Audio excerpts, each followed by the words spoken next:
The Kitlocker.com Club Series Podcast. Talking everything grassroots.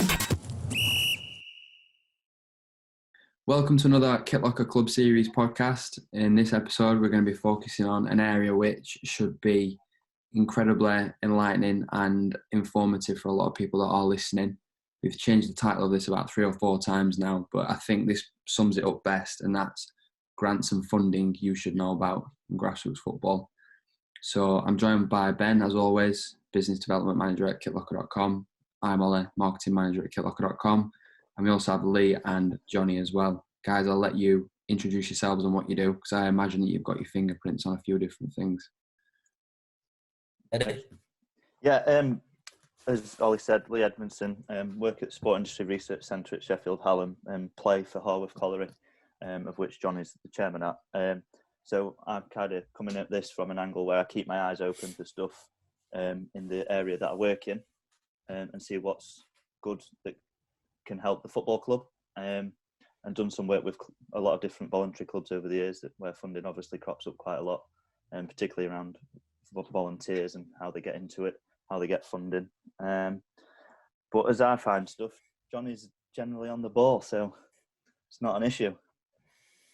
I do tend to have my Twitter notifications set to certain things. So, I appreciate being asked to come on, chaps. I'm Jonny Wilson, chairman at Harworth Colliery Football Club. Been chairman, I think about 8 years, all in told, but been involved in the football club pretty much since I was born. My dad runs the sports and social club side of things, so very fortunate to have a foot in both camps, both from the football side and also the sports and social club side of things, because we're very much a community-driven club. We're pretty much the art of the community. We're not the most affluent of communities, let's say, but it's growing fast, and I think football and the whole club will serve a big purpose with a growing community. Really, I think things are only going to get bigger and better for us, I would say. And having been up to the facilities semi-recently, I can say that is very true from seeing them. Facilities are fantastic, and looking at it from the outside, looking in, it is the heart of the community in that area, and it brings people together midweek in an evening for sport, and obviously at weekends from an entertainment side as well. So really, really excited to get into this and discuss a few things which grassroots clubs don't know about, community clubs don't know about. So I guess, Ed, it's over to you. I'll pose you with this question first then. I'm a grassroots football team.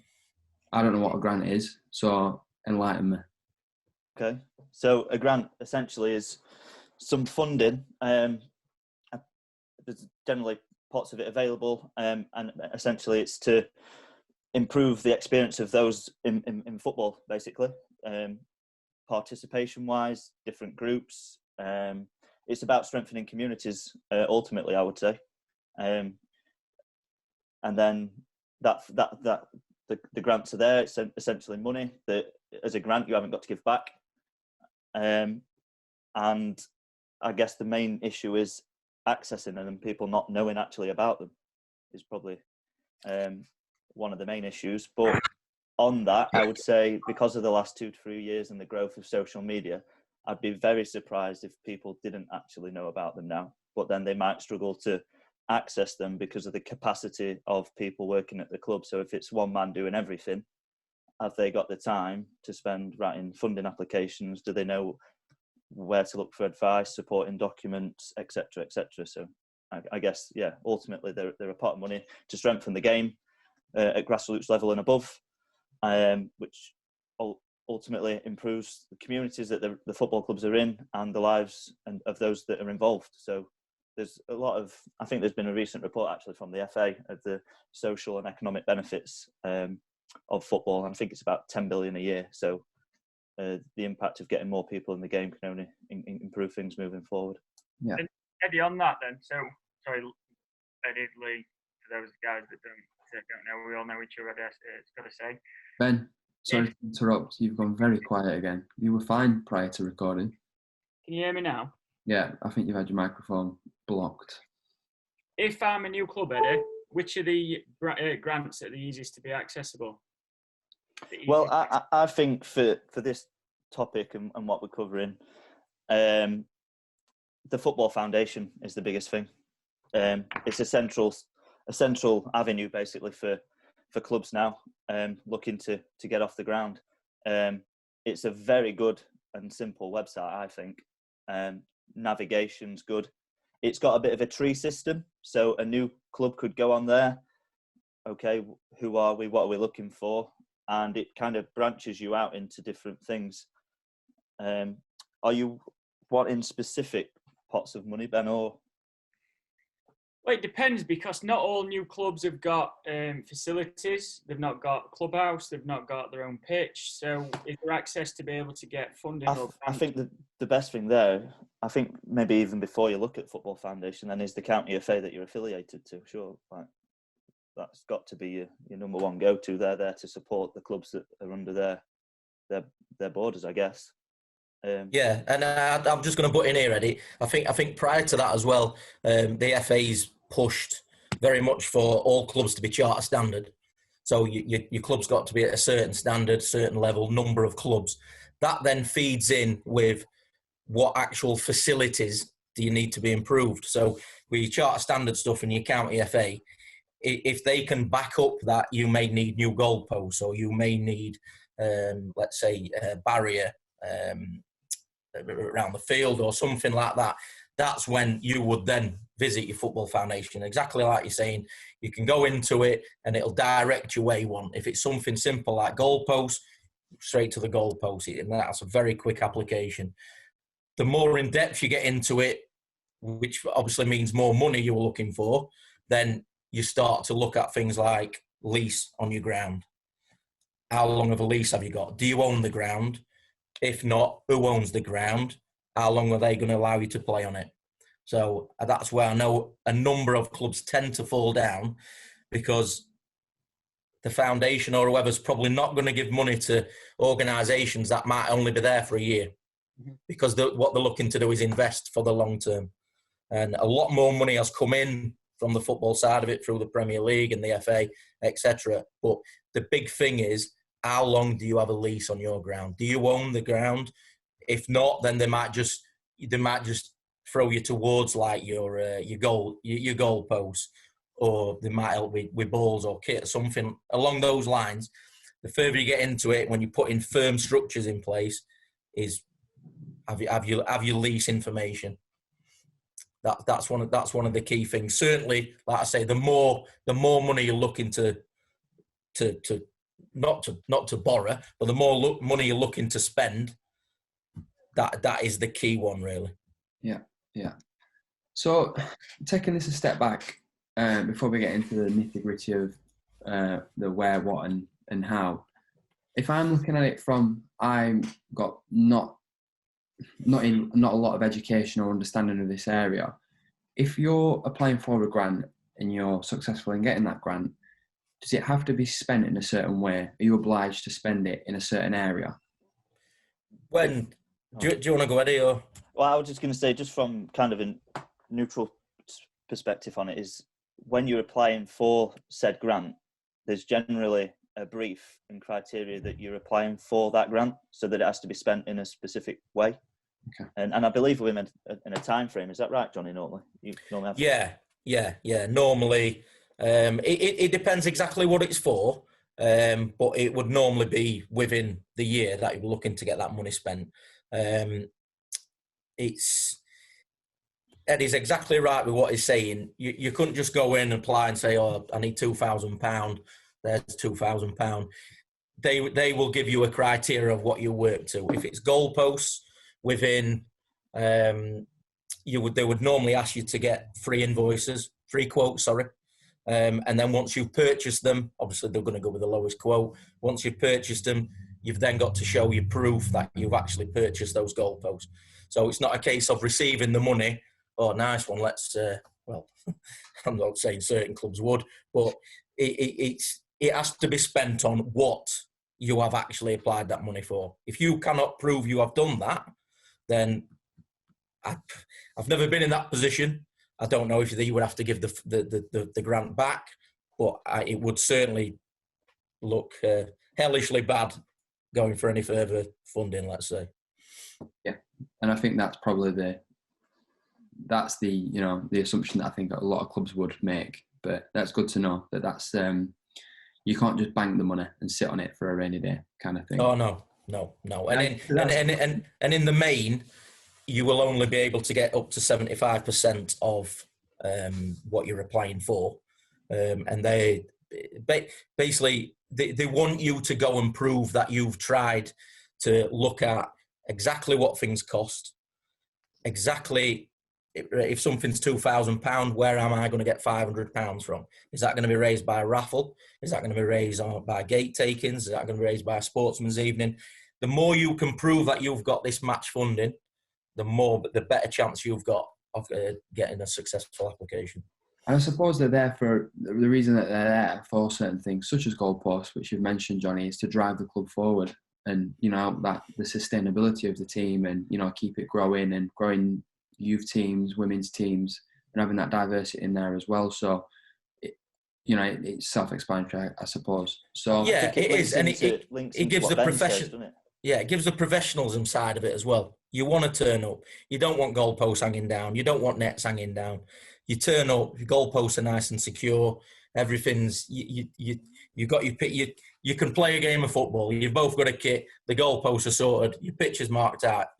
That's the basics. The goalpost. You know what I mean? You've got a starting point. The rest of it, you can then can we get funding for this? Can we get funding for that? And I think that's like Jonny said, the kind of foundations there, and then linking back to what Ben said, right? What do you need as a starting team? Well, obviously you need coaches and stuff like that, and so the funding can help with all sorts, developing your coaches, retaining existing ones, or what do we need to do? Purchasing little bits of equipment. So all those little small pots that you can access quite well, I'd say relatively straightforward compared to the bigger stuff that we might come on to later on.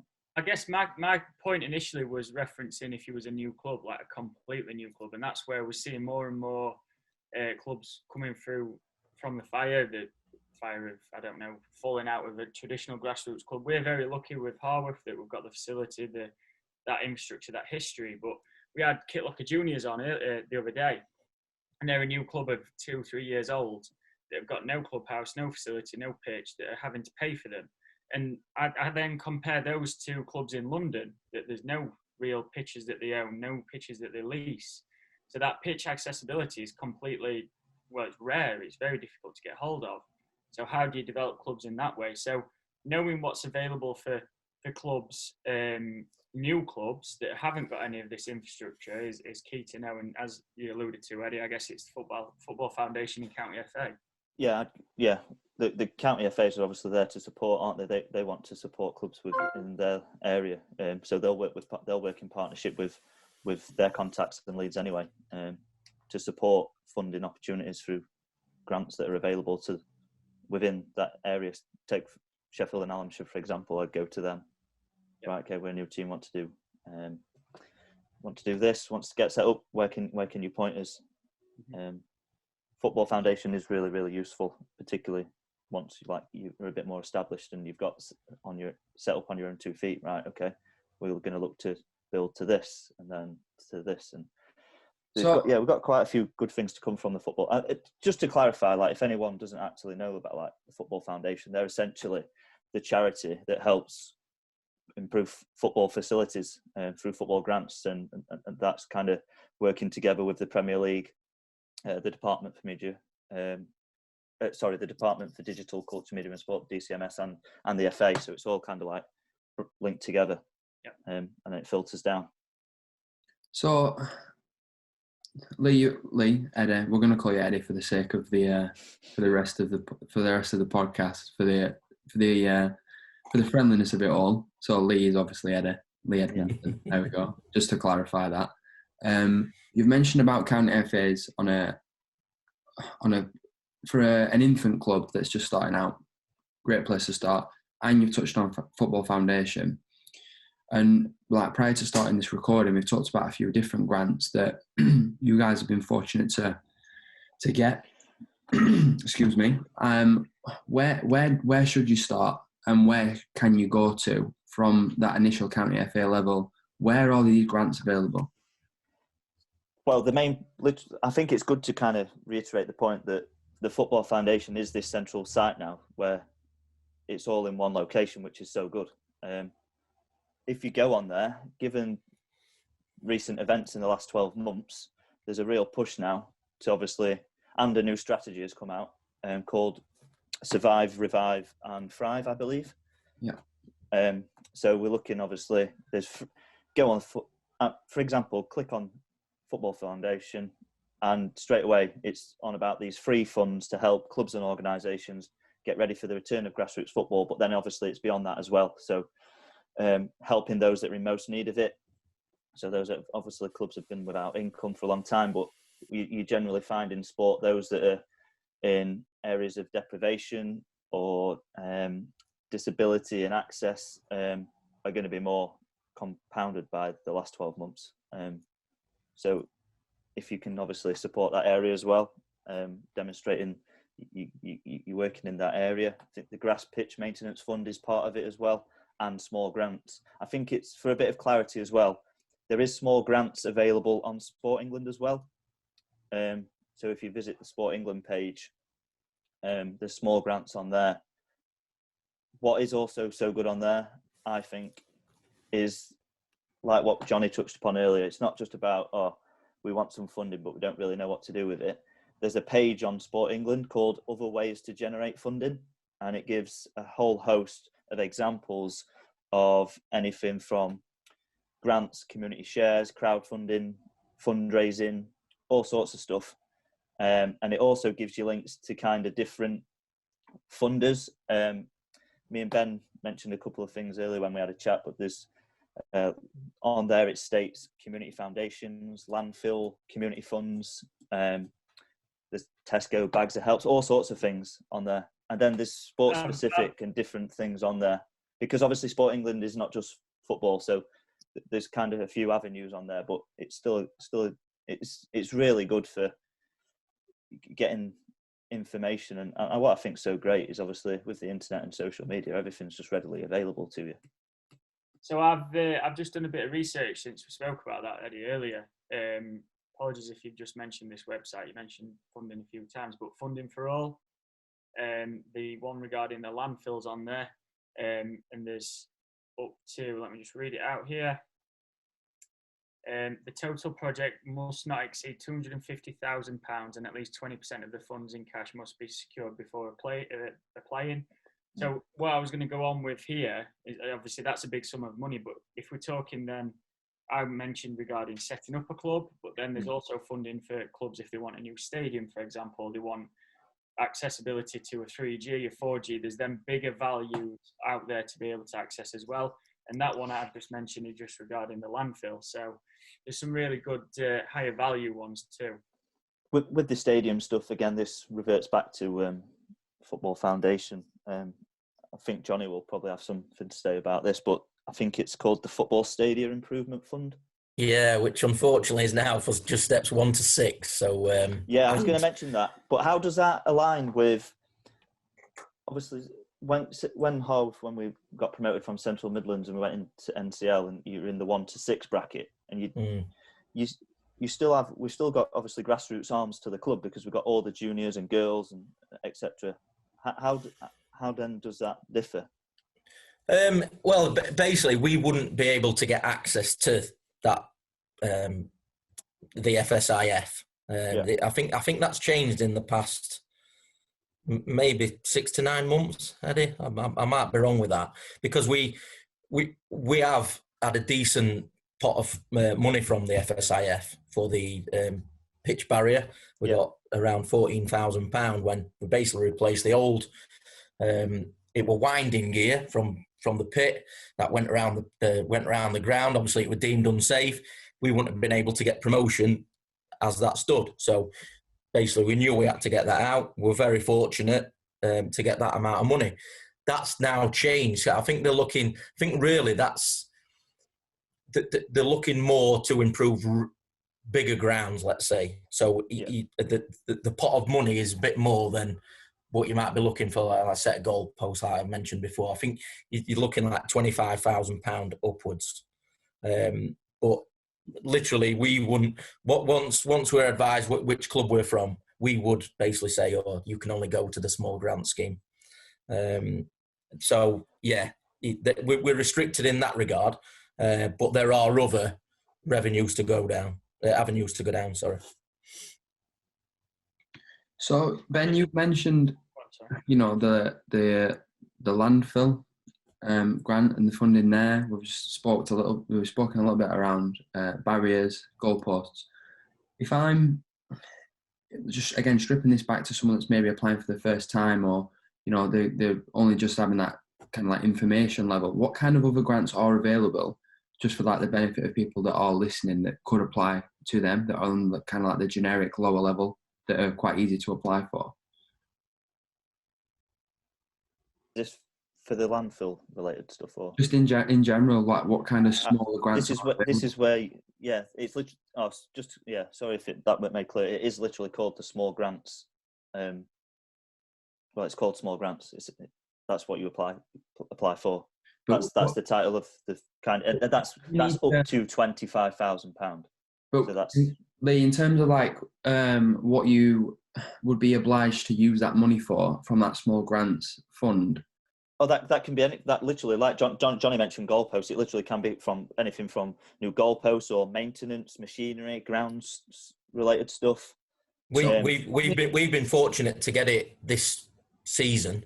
I know this season hasn't really been a season, but because we were selected for the pitch improvement programme, that led us down to the small grant scheme, and we were awarded 22.5, which basically allowed us for 2 new sets of goalposts for the 7v7 and 9v9, a new mower attachment, which benefits every field that we've got, and also a certain amount of fencing to barrier off dog walkers and everything, because we're literally straight down the middle of the village.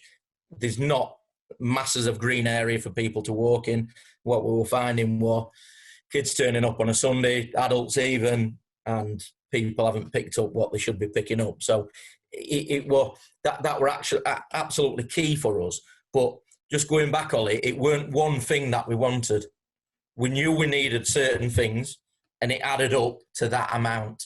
And as long as we could prove that we could match the 25%, then yeah, it could be anything that your club needs up to £25,000. So my next question is then, Jonny, on your application with the Small Grants Fund, are you really making it black and white clear what you would be using that money for and yes. what you need? Yeah, for each thing we've applied for, we've had to go and get free quotes for it. So it was difficult to get a quote for the fencing because it's a company called Duralock that basically makes that fencing. However, they offer you something where you can just purchase it and someone else can install it. So then we went and got quotes for other people to install it other than them. The mower attachment, we went and got free quotes. The goalpost, we went and got free quotes for. And each time, the application works out the lowest quote that you put in. And it basically asks you to upload your documents, so upload your quotes. So as long as you've shown that you've already looked at what you've got, what you've tried, what you're looking for, and then if you're successful, that's what you're going to spend the money on. You've already told them how much each item costs, and that's what they're giving you the money for. So normally they may ask for an invoice that shows paid on it. Not always, but like I say, because you've gone and done that work, you've gone and got the quotes, you know what's the cheapest item you can get, then yeah, you've done the work really. I suppose I kind of know the answer to this next question then, but this process, from hearing it from the first time, having not done any prior research to this, to try and kind of get the kind of mindset of maybe like a listener that's hearing this for the first time for that reason, that seems quite cumbersome. But I suppose and maybe like a bit of a long process. But obviously that all gets pushed away when you do get awarded the money, right? So yeah, it is time consuming, but the smaller ones, the smaller grants like the Return to Play Fund are very, very easy to fill in, are very simple, straightforward. If someone's from the foundation's got a question or you might not have answered something quite, it generates a ticket, a number, and they'll email you direct. Can you just give a bit more information on this? It is straightforward, Ollie, but I don't want to say that they make you work for the money, but they probably should. Because if there's 50, 100 clubs trying to get a pot of money, if 30 clubs have proven what they're going to spend it on and they've gone and done that work and the other 70 haven't, then, do you know what I mean? The more time you put into it, if you could knock up a 5-year plan, a 10-year plan, you could, do you know what I mean? You're showing what you're going to spend that money on and what benefits the whole community will have. So the more you can do that, it's going to take you a bit of time, it's going to take a bit longer, but it's worthwhile in the end. I think that's really important. When Jonny says like the community kind of thing, what it's going to, I think demonstrating your impact. So knowing what you're actually going for, researching what the brief's looking for that grant. Okay, what are they looking to fund? And then you being able to demonstrate what impact that's going to have when you get that funding. So it's not just about having a nice pitch. It enables people to play regularly, more participants, encourage girls into a nice environment on a nice pitch, etc. More numbers through, more health benefits to the local area, people kids off the streets and giving them more opportunities. I think you can't get too boxed down in just, we need this money and we don't really know what we're going to do with it. I think that's why John is a really good example, is because you're looking wider community benefits, not just solely for the football club. The recent one where we're basically granted £9,000 a year. Now that's over a 6-year period. So for the first 2 years, you get 100%. Then the next 2 years, it's 66%. The next 2 years after that is 33%. So the club or the sports and social club need to sign up that years 3 and 4, you're going to put 33% in. Years 5 and 6, you're going to put in 66%.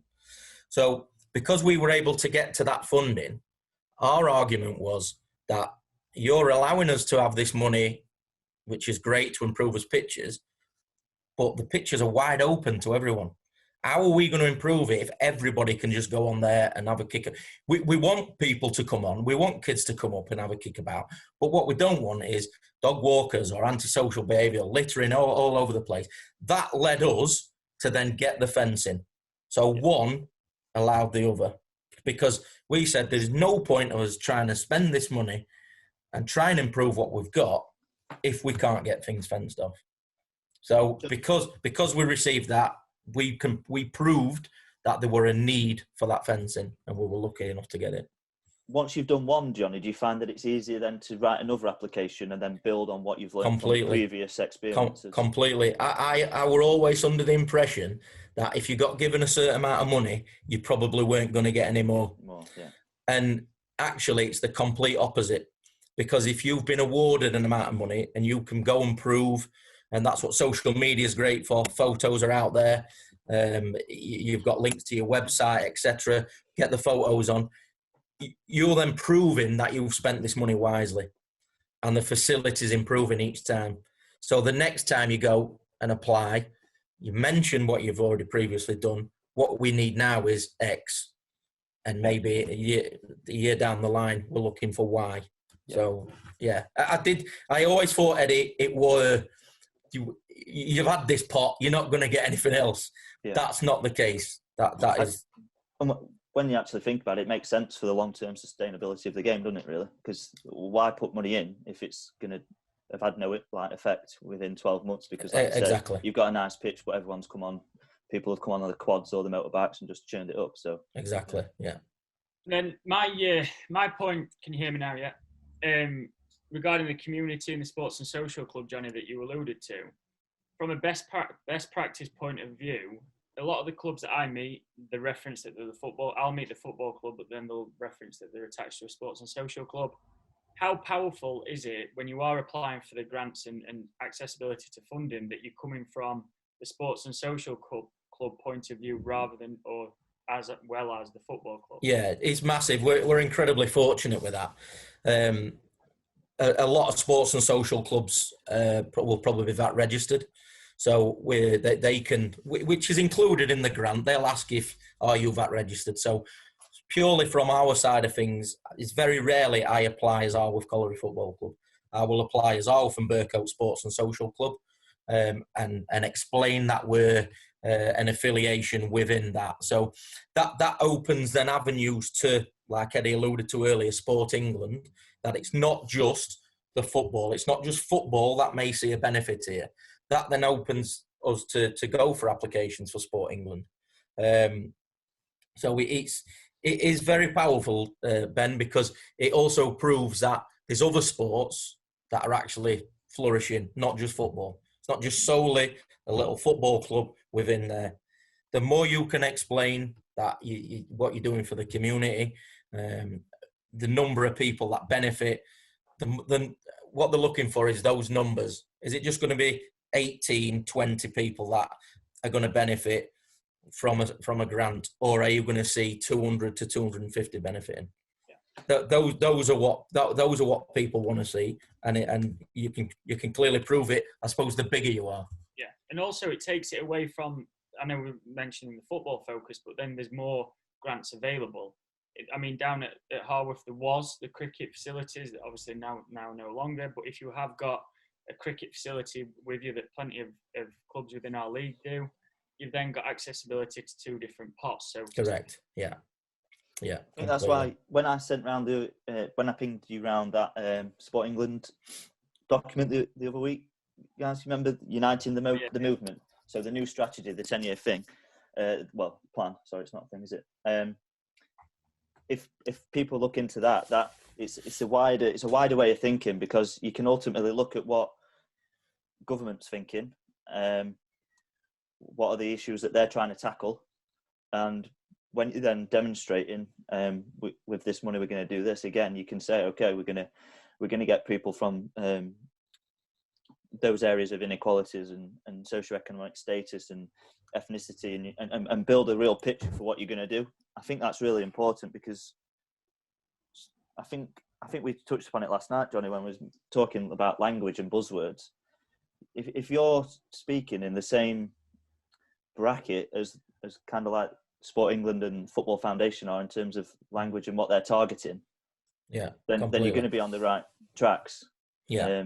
It's all right just going in and saying, oh, we think we can do this, this and this, but ultimately want to remove the barriers that have prevented people participating before and support them to get into the game. I think grassroots football's huge, isn't it? You guys know that, so. Yeah, and I do think organisations have got better with that. I can remember filling in an application probably when I first started as chairman, and I every time I looked at something, I just thought, oh, that's a barrier. Well, that's a no. Well, I don't know about that. I'm not sure about that. And you can feel a bit daunted, and I don't want to say it put me off for a while, simply because I didn't know the whys and the wherefores, and sometimes you have to have maybe a negative application to learn from what you're then going to do next time. So which we've had, and we've learned from it, and we've been quite successful since with applying. But I would say in the past few years that, to their credit, Sport England and Football Foundation, it is a lot more simplified. Yeah, I think that's interesting as well, Jonny. I found the local area plan, so clubs can put in their postcode or where they're from, or where they're based, etc., and you can see what the plan is for your area. Yeah. And then if you can feed into that and say, look, we're looking at this, we're looking at the wider picture, and we think we can contribute to this, this, and this. And it's just a bit more forward thinking. But yeah, definitely with what Jonny said about, I can understand that when I spoke to clubs, not just football clubs, when you speak to volunteers at clubs, because sometimes it can be a one-man band, often aging people that don't want to maybe commit like they used to, not necessarily everyone, but they want a bit of me time. They don't want to spend hours through all this bureaucracy and burden of applications. It's now simplified on the Football Foundation website. There's a tab called Application for Support Documents, I think it is, something like that, along those lines anyway. And basically there's like a catalogue of help, and there is on Sport England. So that's why it's now becoming, the last 2-3 years, I would say, much more easier for people. And each application, you're assigned an application manager. Yeah. And I think if you're unsuccessful, I've had one today. I applied to Sport England for something that will return to play, and they basically advised you're unsuccessful. However, if you want to look down other avenues, pretty much what you've mentioned, they listed a whole host of things that we could then try and apply to, which is great, because they're not just saying, sorry, it's a no. They're offering you a number of other avenues to go down. And has that changed, Jonny, since like when you first kind of went for stuff? Did you feel like it was a no and you were no longer guided to another? Yeah, kind of felt like it was you were going for a mortgage, and it was like, oh, sorry, you don't earn enough money, and try somewhere else down the road.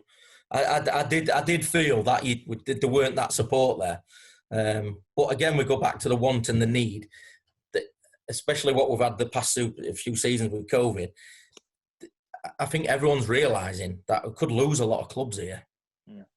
And the funding has dropped in, the money has come in. I know everyone thinks, Premier League, all this money goes out and that. They don't. That's ignorant if people say this money doesn't drop down, it doesn't feed down. It is ignorant. There is money there, and there's pots available for people who need it. Yeah, exactly. I think you've hit the nail on the head with that there, Jonny, to be honest. And a couple of key points that I've noted down from listening to that. One is where these grants are and how they're worded, and what they're available for.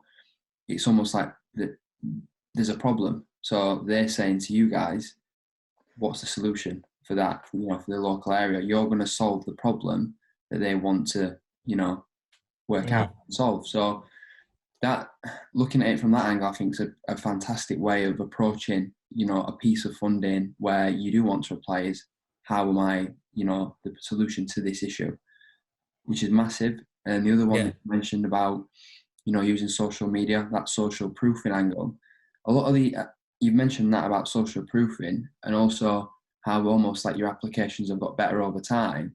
It's kind of like applying for a job where you get better at it. CV's got better. It does feel a little bit like a CV in a sense that the more that you get it, the more experience you've got, you get better at doing it, but also you've had some funding before, you've proven that you've used it well, and it kind of strengthens you again for next time because you've got a proven track record of using it in a positive and the correct way. So I suppose it's that kind of age-old thing where you've got to get your foot on the ladder, and then you can build up from there. Yeah, completely, Ollie. I think what some clubs could fall into is perhaps rushing an application. Because sometimes you'll see, especially now, like Eddie was saying, everything's advertised out, everyone sees it, it's on the county FA, it's everywhere. So when it's like, window closes, but they'll normally give at least 4 weeks. So let's say like the return to play fund, you've got 4 weeks. I think sometimes everyone thinks, right, well, I've got to make sure I'm the first one that applies. It doesn't work like that. Because if you rush an application and you don't actually think about what you're wanting this money for, they're not going to give it you. It's as simple as that. And what I found is that at the beginning of the applications, I went and spoke to the council, to our town council, and most councils have it. So everybody should really do this. They'll have funding managers. So they'll have people that apply for funding all the time, whether it went through EU or London, wherever, and they know exactly what you can apply for, and probably sometimes a letter of support from the council, something to back up what you're trying to do. And I think time is key. If it takes a little bit longer, but then you're going to be successful, take the time over it. It's like anything, really. If you put time into something, normally you'll see the fruits of it. If you rush something, you're probably going to get knocked back. And then sometimes I think you could see a negative side of it. We haven't got this, we haven't got that. Well, actually, what did you ask for? Did you need it? Were you just asking, thinking someone's going to give you £500, and it don't work like that. Yeah. So, with regards to the positions that traditional clubs, a lot of people or a lot of members within the club are, as Eddie alluded to, elder, or they've been around a long time, or they wear many hats. You're a niche there, Jonny. The Wilson family run everything at the club, and we love you for it. I'll tell you something now, my dad won't be able to apply for anything. he just says, yeah, go on, yeah. He struggles with an email, let alone anything else. So. Many clubs now that I'm talking to, they have got many more positions. They've grew internally on the committee. I know sometimes you can have too many positions, but you've got media managers, commercial managers, or do you think sometimes, maybe not yourself, Jonny, because that means you're going to be taking this hat off and putting it on somebody and you like to be in control of it, but sometimes I think it is better to have that commercial manager-esque person involved in a club that's got all the notifications, that's signed up to all the email alerts of funding and grants that have got available, because that's their role, that's their time to do it. I completely agree, Ben. I just think maybe this is just, I'm sure there's a lot of clubs like us, but you're right. You use the word control, Ben. I'm not saying I'm like North Korea or anything, but I do. If I've come up with an idea or something, or I think, that needs replacing, or that's declining, or that could do improving, I guess I just like to think, I'm going to see it from start to finish. So if it's myself that's come up with it, I know exactly what I'm after, and I know where to go with it. But it's like any organisation. The more people you've got that can concentrate solely on that aspect, that can only be better. It can only be better. I guess I'm just a bit tight, Ben. That don't want to. No, whether it be a voluntary role or not. It's clubs that people within the club do that. They don't allow others to be involved in it, and that's not for a reason of control, but I think that's also awareness of what's out there. If you allow somebody the keys to be able to look into the commercials, the funding, the grants, the social medias are different, the marketing's a different topic, but if you give somebody that sole role, then they're going to be able to run with it and develop it. Yeah. And it's just having those volunteers and a lot of the time it's parents, so you may know them from on the pitch. So you might personally think, well, on the pitch you don't always show that professionalism and you might not want to be involved. But if you've got people coming to you, and one thing we learned from Kitlocker Juniors again was that Rob, that developed the club, they've got a lot of knowledge, but one thing he said was, I've never said no. So if that's somebody, a parent coming to him or something, they've always been encouraging to support what people have with their ideas. And I think that's a great thing. You and the family run the club, and probably you sometimes behind. Sounds a bit like mafia, to be fair, that Ben. Behind the scenes, you may not get as much support. I think the more, let's say we were incredibly fortunate. And we were to get back, not incredibly fortunate, that's the wrong word, but let's say we were to get back into step 6 and we had a push for, let's say, step 5. That's when you need to see that you would have to concentrate more on certain areas. And I think, like, you go back to the Kitlocker Juniors, if they're just starting up, the more people they can get involved, the better.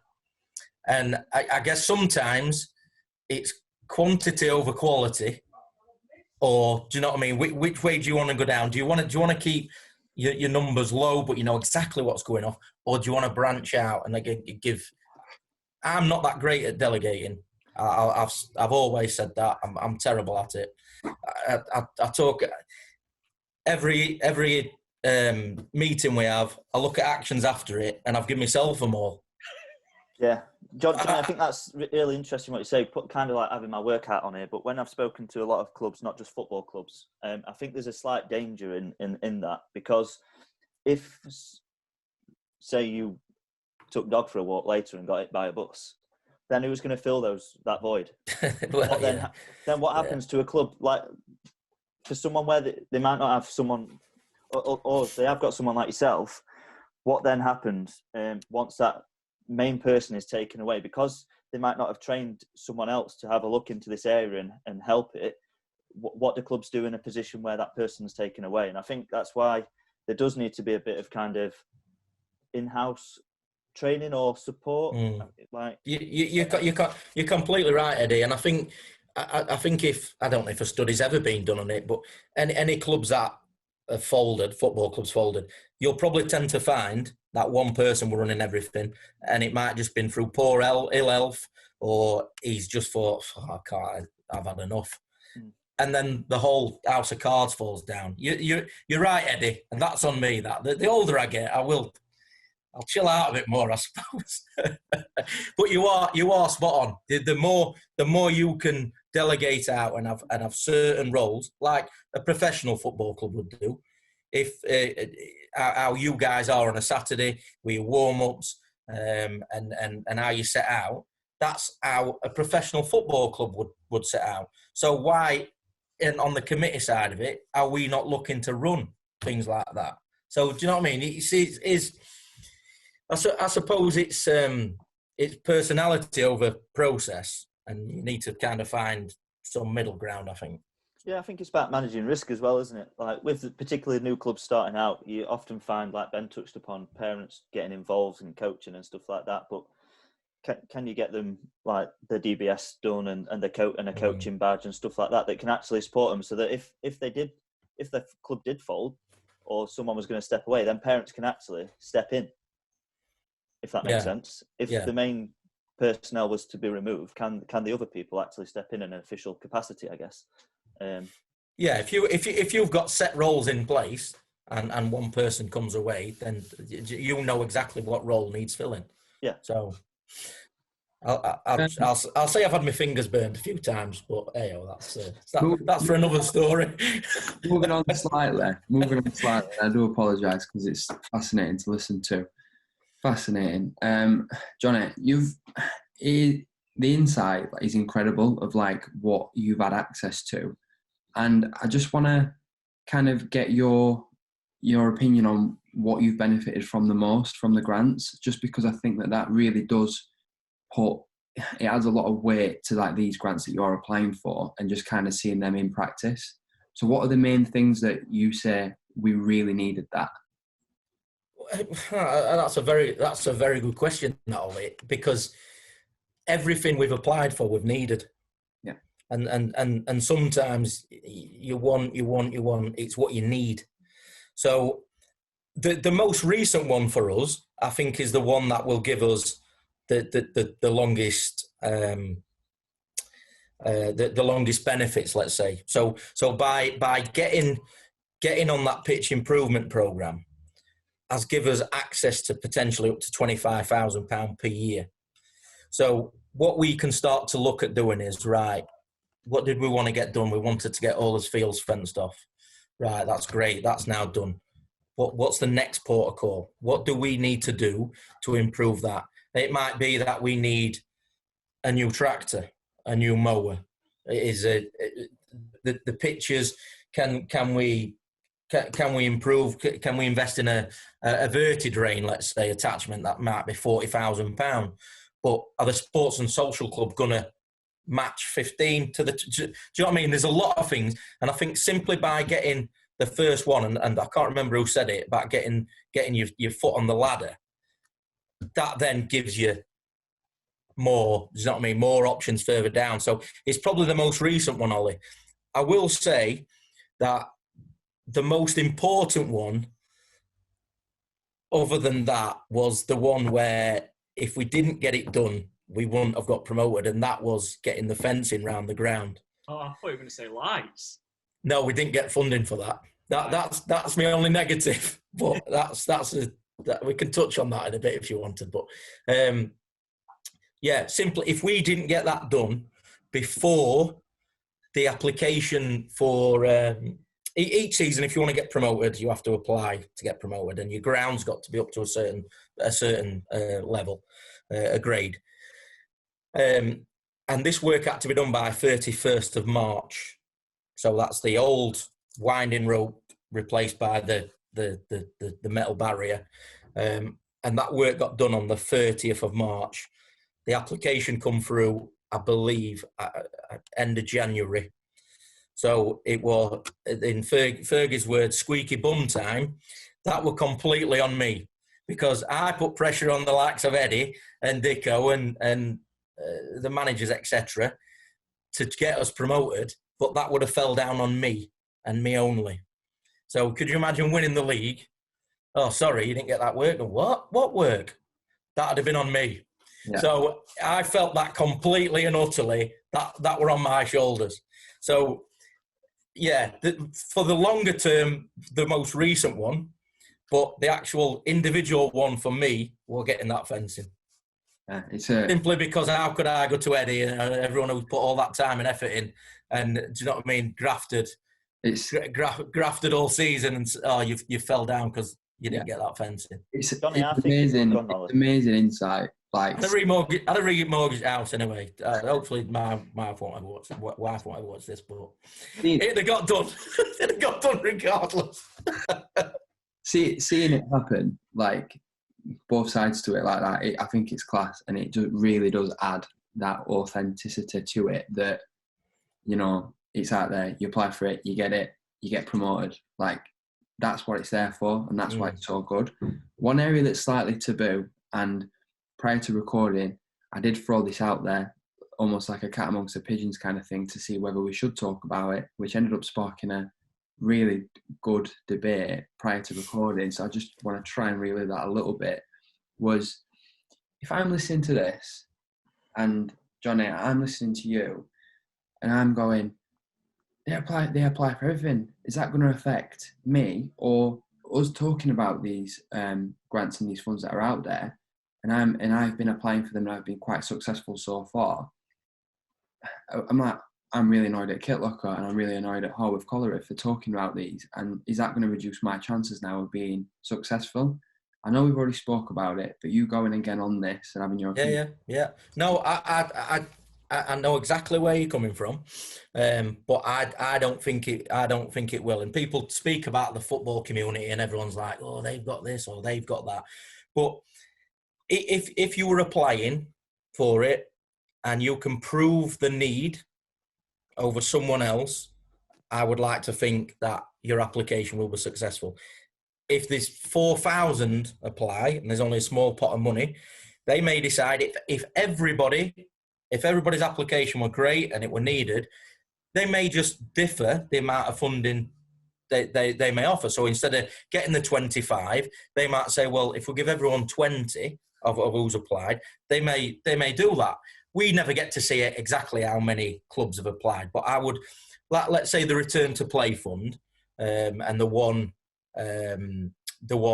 just after summer, Eddie will probably remember what it was called. Like, it was £500 for Football Foundation anyway, you know, for like hand sanitisers, etc. The COVID support one? Yeah, I'm pretty sure every football club would have applied, and I haven't seen many that got declined. But I know where you're coming from, Ollie. It's a simple case of, if we applied for something and they thought to themselves, actually, that is not that urgent, and there were another application, and it was, let's say, I'll use the fencing one, for example. If they don't get that, they can't progress. They can't go from grade H to grade G. They will work that. The foundation will work that out themselves. So the fact that we've been successful with our funding has meant that really all the basics for us to play have been, every box has been ticked. And from then it's about improving what you've got. It's improving your facilities. If there's clubs out there that are just starting off, but they've got a great 5-year plan, and they're going to say, right, from having a parent barrier, we're going to look to have a more permanent barrier put in place. Because we've already got that, say, I'd have no problem another club getting selected over us. Yeah. Because actually I'd be saying, well, we've got this in place. What we need, it's like the good extras, let's say. The great, if we get them, that'd be amazing. But is it actually going to stop us from progressing? Is it actually going to stop us? The floodlights, I go back to again, this is a big one now for Jonny, I think certain this is a clubs. great example, though, because of what happened and then how you had to then go and get. And I think this is a good example for people that didn't get the funding that they would have liked. Yeah, well, I spoke, Ollie, about if we didn't get this fencing done, we wouldn't have got promoted. If we didn't get the floodlights upgraded, we'd have got relegated. The fact we got relegated is by the by. That's by the by. But simply, and a lot of colliery football clubs like ours or mining communities, they'll have had teams in the 80s and 90s when the pits were strong and there were loads of money coming in. Nobody needed to apply to Football Foundation. Nobody needed to do that because the pits ploughed all the money into the sporting area. They knew how good it was for the community. Things were great. The moment pits shut, we had it for 10 years. We saw probably 10 years of decline, and it took a long time for us to get things back upgraded and back to where they should be. So we had basically lighting masts from Ucknall Railway Yard as our floodlights that no wonder we couldn't see out. Were put in the mid-80s, and to get promoted, you had to say that you had it's an average 120 lux. Now, my argument, the things were slightly different with the fencing, because with floodlights, you're allowed to be promoted, but you have to state or not sign a document. You have to basically assure them that if your floodlights are not up to scratch, you will get them done by the 31st of March the following season. So the fact that we had old metal halide lights that probably wouldn't light up half a car park, let alone Eddie used it as missing sitters all the time. Oh, it's lighting and stuff like this, or I couldn't see, or missed an header, or something like that. So that'd be my fault again, Ollie. That'd all come back to me ultimately. So I went. What we said were, if we're going to upgrade the floodlights, and we're wanting to put something down long term, the obvious one was to go to LEDs. So replacing the metal halides that only lasted, say, I don't know, 500 hours and only lasted 5 years, to go to LED lights that are guaranteed for 10 years and 50,000 hours. That's an obvious no-brainer. So I thought, well, this should be quite a simple application. We can prove that we've got promoted. We've got to get these floodlights replaced. I can show them the results of the floodlights that they need doing. But the cost was, because their LED lights were still newish then, the cost was astronomical. The lowest quote we had were £43,000.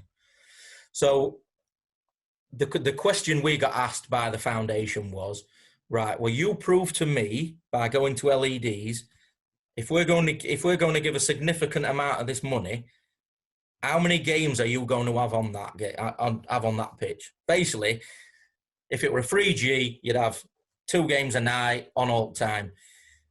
We were saying, well, we've got an under-21s that play once every 3 weeks. We've got first team that'll play under lights once every couple of weeks.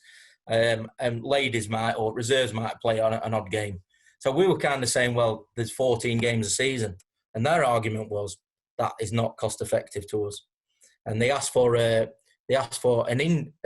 income and expenditure over 5 years, a projected income and expenditure off the Sports and Social Club for why that would benefit us and the Sports and Social Club. So basically we had to project everything coming in and everything going out, and that's drink, food, everything. And I sent you the spreadsheet, Eddie. I don't know if you had a look at it, but I thought they might as well have sent it me in hieroglyphics. It was just, there were no chat. I sent it to the Sports and Social Club's accountant, and he says, I'd just been making these up. And I says, well, it is projected. It's not actual. So anyway, they couldn't justify this amount of money. So I went back to delivering loads of leaflets again and things like that. But and fortunately, the landowner, a local landowner, gave us 70% of that money. I won't say who it is because he didn't ask for any publicity or anything. Didn't want that. I managed to get John Mann involved from the council. Basically, panicking is probably not the right word, because you can panic over a lot of things. I shouldn't have been panicking about these lights, but it were a case of, right, what can we do? So I put letters out to our sponsors and say, can they give us up front for the next 2 years the kit money? Can we do this? Can we do that? Sports and Social Club, what have you got available? Because once these lights are in, they're an investment. So every time we switch the lights on, instead of them costing £35 a game, they'll cost £5. So, and they'll last. They'll probably outlast me. But the simple case of we couldn't state to the foundation, or they couldn't release that amount of money, because we couldn't basically say we would get that back. They didn't see the worth to it. Yeah. I could, but then I'm living here, I'm going through it. They're basically seeing £43,000 as the cheapest quote and thinking, no, just improve the metal halide ones. Jonny, that's what they want. That's what they wanted us to do, to improve what we had. So yeah, okay, that's what my question was going to be. Did they not give any advice or support around what kind of lights? Or a supplier that could come and get involved? What I'd have liked to have done is I'd have liked to have got one of the application managers down, because unless you actually come to the ground, you can't understand why the floodlights aren't that great. You know, Eddie, but they're literally because of the distance away from the pitch. Yeah. Kind of thing, Normally, Ollie, you've got 3 down one side, 3 down the other side. We had 4 in a corner that each one were 20 metres away from corner flag. So the spread. So that was the other reason for the LEDs, because it's a wider spread. The lighting's a lot stronger, a lot better. So it was twofold, really, why we wanted to go down the LED route. But yeah, that's the biggest negative I've had. Jonny, I think that's so important though, because we need to be seeing this from both sides, and the reason and the justification for why funding does get released and doesn't. So you obviously sharing that story, I think, is so important and so powerful that, you know, you can accept that, because their case that they've made is justified. Yeah. Oh, yeah. I completely got it. After an hour of, doing whatever. Yeah, pretty much, yeah. So, but I thought to myself, if the shoe was on the other foot, I completely get where they're coming from. Yeah. If it were floodlights for a new 3G or 4G, then you'd think, yeah, they're going to be on all the time. We were just saying, normally I don't even let ladies go on. So I was like, ladies will be playing every week under lights. But that's it. What I got where they were coming from, and that's when you go back to Ollie, when they say about applications and everyone thinks that they'll get this and get that. You've got to put the time in. I was naive with that, because I thought to myself, well, the old floodlights need replacing. We're replacing them with an energy-saving light. So I had the environmental factor. I had everything on my side. And I thought that were an easy sell for the application. They're all pit yard mass I were throwing out. It must have been crying reading application. Oh, the pit shut in 2005 and we've not had this and that and that. And it was simply that I thought that we would get that. Because for me, it seemed an easy sell. But when something's then explained back to you and said, well, actually, you're only probably going to use them 10 times a year. Yeah. That's the important thing here, though, isn't it? It is. The want and the need. We needed them, but they're basically saying, you'll have to go find another solution. But yeah. We'd committed to these LEDs. Then again, I should have got remortgaged again. A lot of it come back to proof of concept, and being able to underpin the, like you said, the want and need. So I am conscious of time. I'm just going to switch my lights on. I'm getting darker. Sorry. Yeah, I'm going to shut you off now, Jonny. Anyway, so There you I go. don't see my face anymore, right? But... Ben, is there anything you'd like to add? Or... No, it's been different this episode, Ollie, hasn't it? We knew it was going to be a good one, and we knew it is going to be a key one, but it's very much a case study episode where it's a case of winding these two up and just letting them go at it, because it's best practice that anyone's going to take away from it, and that's exactly what we've got. I think each club will have their own problems. That goes without saying. Each club will have their own obstacles with the funding. The big asset for us, and I've said this to you yesterday, Ben, our biggest asset is also sometimes our biggest weakness in the fact of the Sports and Social Club, because they're obviously looking at one side of things. I'm pushing completely the football side of things. But we're very fortunate that we've got a lease for a good number of years. We can show everybody the work that we've done and the wider reach to the community. But there's going to be lots of clubs out there, and I know one for definite that's local to us is Ollerton. They're owned by the same facility as us, which is CISWO. Don't know if people have heard it. It basically stands for Coal Industry Social Welfare Organisation. So any old pit land or pit property, once the pits cease, the land goes over to CISWO. They control the land. They lease it to the sports. If a sports facility or sports club close, they can then go and put houses on it if they wanted to. Whilst a sports club is flourishing, they can't do anything with it. Yeah, just on behalf of Ben and I, thank you very much for your insight, because it's been fascinating, and Lee as well. Thank you for explaining what some of these grants do look like, and hopefully people that if they've been able to listen to clips or all of it, we hope that this is a benefit and you do get some funding, in the short term. Yeah, as I said, Ollie, I think for me the key thing for clubs, there's 180 million that's to be distributed over a 4-year plan. The new FA strategy, it's there. Go and access it. Go on the Football Foundation website. Follow the tabs. See what you can get hold of. All the support's there. And if you're still unsure, keep contacting your county FA. They're there to support you. So yeah, go for it. Definitely. Definitely. The foundation as well. You can speak to somebody before you actually apply. Yeah. Because they'll give you a straight no sometimes. No. They might ask you 3 or 4 questions. If you can't answer those, sorry, you won't get funding for that. However, you might get funding for such and such. So rather than putting in the time and effort, perhaps sometimes it's prudent to just speak to someone from the foundation before actually carrying out the application. Same way you stand. Wise words. Thank you very much, guys. Thank you, gents. You're welcome. The Kitlocker.com Club Series Podcast. Talking everything grassroots.